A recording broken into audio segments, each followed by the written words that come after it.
मेरे प्यारे साथियों, वाहिगुरु जी का खालसा, वाहिगुरु जी की फतेह। धन धन साहेब श्री गुरु अर्जन देव जी महाराज, इनकी पावन बाणी श्री सुखमनी साहब, श्री सुखमनी साहब की लड़ीवार विचार आप श्रवण कर रहे हो, जिसमें 12 अष्टपदियों के 2 पौड़ियों के विचार हो चुके हैं। आज हम तीसरे पौड़ी के विचार श्रवण करेंगे। इस पौड़ी के अंदर गुरु महाराज हमें क्या उपदेश बख्शिश कर रहे हैं। आओ हम सब चित्त वृत्तियों को एकाग्र करके इस पावन वाणी के अर्थ श्रवण करें। पौड़ी इस प्रकार से आरंभ है। कोट कर्म करे हों धारे। कोट का अर्थ है करोड़ों ही, यहाँ पर भाव अनेक।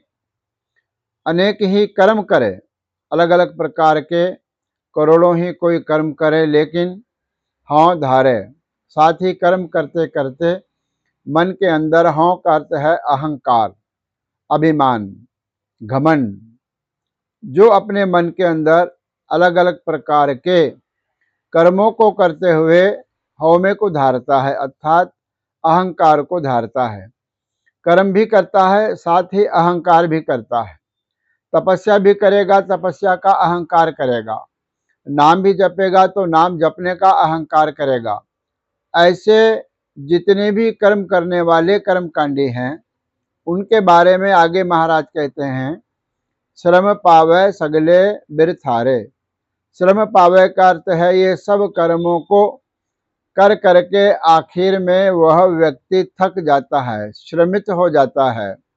और सगले बिरथारे, जितने कर्म उसने किए हैं वह सब व्यर्थ चले जाते हैं, सिर्फ एक अहंकार के कारण, एक हौमे के कारण। जितने भी वह कर्म करता है वह सब व्यर्थ चले जाते हैं। फिर कहते हैं, अनेक तपस्या करे अहंकार। बिल्कुल स्पष्ट कह दिया महाराज ने कि जितनी भी तुम तपस्या कर लो, जितना भी तुम नाम जप लो, जितना भी तुम साधन कर लो, माला फेर लो, गुटखा पढ़ लो, लेकिन अगर वो सब करने के बाद तुम मन में अहंकार करते हो तो वह सब निष्फल चला जाता है। उसका परिणाम क्या होता है, आगे गुरुदेव कथन करते हैं, नरक सुरक फिर अवतार। फिर नरक सुरक का अर्थ है सुख और दुख। वह सुख और दुख के अंदर लगातार निरंतर घूमता रहता है, भटकता रहता है। फिर अवतार का अर्थ है जन्म। अवतार का अर्थ जन्म है। वह नरक और स्वर्गों में जन्म धार के सुख और दुखों को भुगतता रहता है, जो अपने तप के ऊपर अहंकार करता है। जो अहंकार भाव से ही, भले ही वह भला कर्म कर रहा हो, लेकिन अगर उसके मन में उस कर्म के प्रति अहंकार है तो वह नरक और स्वर्ग में बार बार आएगा और जाएगा। आगे कहते हैं, अनेक जतन कर आत्म नहीं द्रव्य। बहुत सारे जतनों को करके, आत्म का अर्थ है हमारा जो मन है, आत्मा है, वह नहीं द्रव्य। नहीं द्रव्य का अर्थ है वह द्रव्यभूत नहीं होती, वह पिघलती नहीं है, वह विनम्र नहीं होती है। बहुत सारे साधन कर रहा है, बहुत सारे हीले कर रहा है, लेकिन उसकी जो आत्मा है वह पिघलती नहीं है, वह कठोर पत्थर जैसी है, वह उसी प्रकार बनी रहती है। हर दरगह वो कैसे गवे, जिसका मन पत्थर जैसा है, जिसके अंदर कोई दया की भावना नहीं है, वह हर दरगह, हरि परमात्मा के दरगाह का अर्थ है सचखंड, वो कहो कैसे गवे।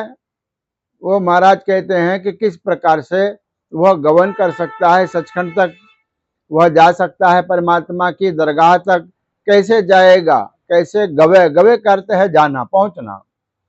वह नहीं पहुंच पाता उस परमात्मा के द्वार तक जो अपने तप का अहंकार करता है, अच्छे कर्मों का अहंकार करता है, वह कभी भी परमात्मा के द्वार तक नहीं पहुंच सकता है। आगे कहते हैं, आपस को जो भला कहा, वह जो अपने आप को कहता है कि मैं बहुत भला हूं, मैं बहुत भले कर्म करता हूं, अगर ऐसा कोई कहता है, महाराज कह रहे हैं, तिसे भलाई निकट न आवे। ऐसे व्यक्ति के पास भलाई जो है, जो अच्छापन है, वह कभी भी, निकट का अर्थ है नजदीक, वह कभी भी इसके नजदीक, इसके पास में जो भलाई है वह कभी भी नहीं आती। वह भलाई से, अच्छे कर्म से हमेशा दूर रहता है। फिर कहते हैं सर्ब के रेन जाका मन होए। गुरु महाराज उपदेश करते हैं कि सर्ब के रेन, सभी लोगों के चरणों की जो धूल बन जाए, महापुरुषों के चरणों की जो धूल बन जाए, जाका मन होए। मन का अर्थ है जिसका मन सबके चरणों की धूल हो जाए। पंक्ति का भावार्थ है कि मन के अंदर विनम्रता आ जाए। जिसके मन के अंदर विनम्रता आ जाती है उसके बारे में अंतिम पंक्ति में महाराज कथन कर रहे हैं, कहो नानक ताकि निर्मल सोए। गुरु नानक देव जी महाराज के नाम की मोहर ला करके फरमान करते हैं, ताकि निर्मल सोए। निर्मल, मैल से रहित, बिल्कुल उज्जवल और पवित्र। सोए का अर्थ है उसकी कीर्ति और शोभा। उसकी कीर्ति और शोभा निर्मल हो जाती है, उसके कर्म भी निर्मल हो जाते हैं। जिसने अपने आप का मन विनम्र कर लिया है, झुक गया है, जैसे डाली फल लगने के ऊपर झुक जाती है, ऐसे ही मनुष्य का जो मन है गुण रूपी फलों के कारण झुक जाता है। गुण आने से व्यक्ति झुक जाता है, अर्थात विनम्र हो जाता है, और ऐसे व्यक्ति का जो मन है वह निर्मल होता है और उसकी जो शोभा है वह भी निर्मल हो जाती है।